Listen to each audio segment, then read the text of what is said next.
Okay, get retired, stay retired. That's a good one to remember. That is the website, getretiredstayretired.com, for Craig Bolanos, co-founder and wealth advisor at VestGen Wealth Partners. Hi, Craig. How are you today?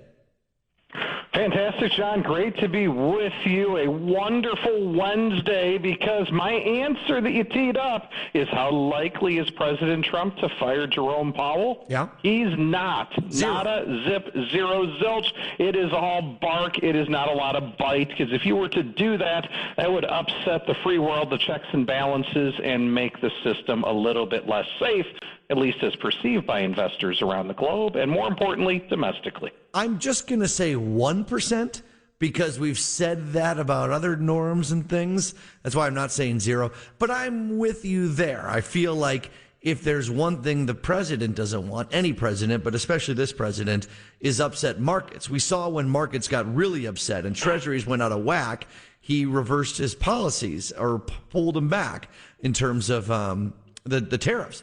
Once you fire Jerome Powell, you can't bring him back. I think he knows that that's a line in the sand not worth crossing for his own political capital.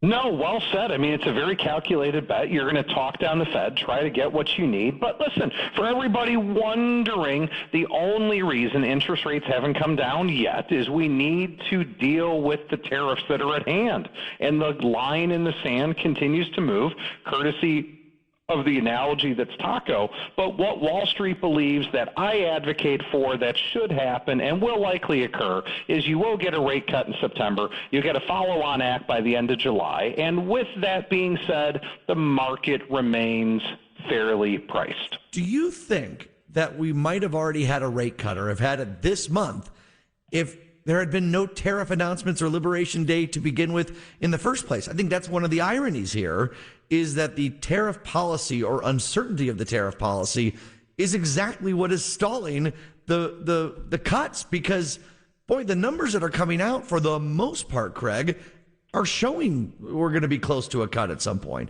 It's the tariff policy itself which has slowed that down.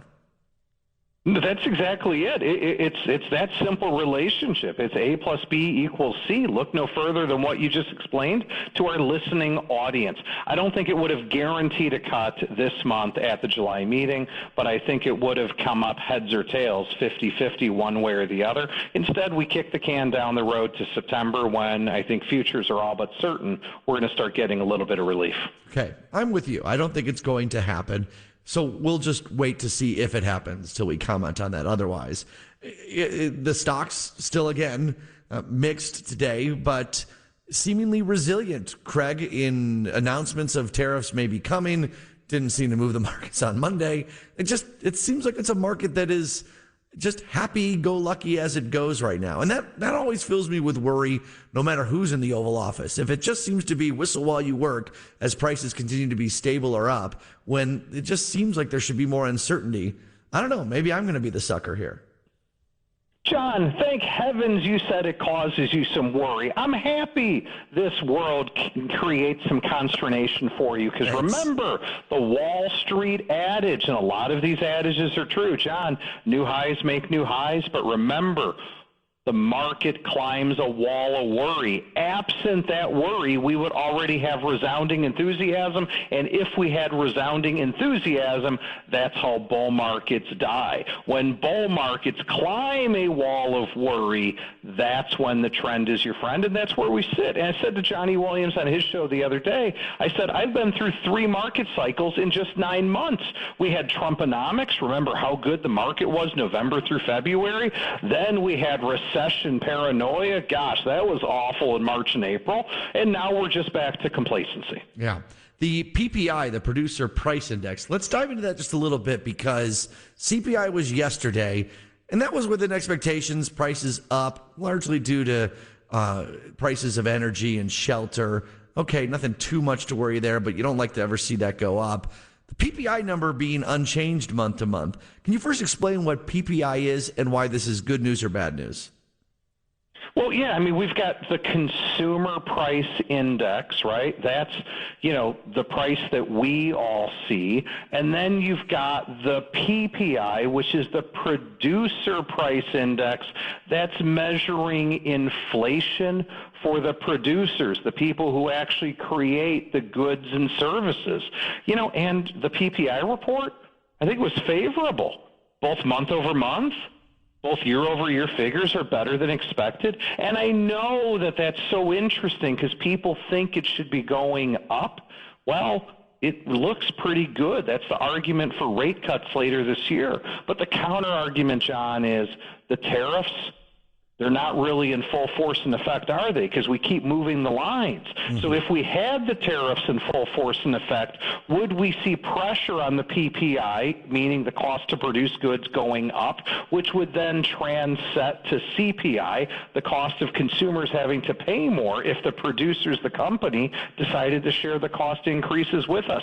That's the great divide over bars, cocktail napkins, everything else that's happening right now. But the market will remain complacent so long as the taco analogy stays in force. So to sum up, if you see a spike in PPI, producer price index, that's no good because it will filter ultimately what the producers pay for things to the consumers, or a drop or an unchanged. There's a little lag time between PPI and when we see on the shelves.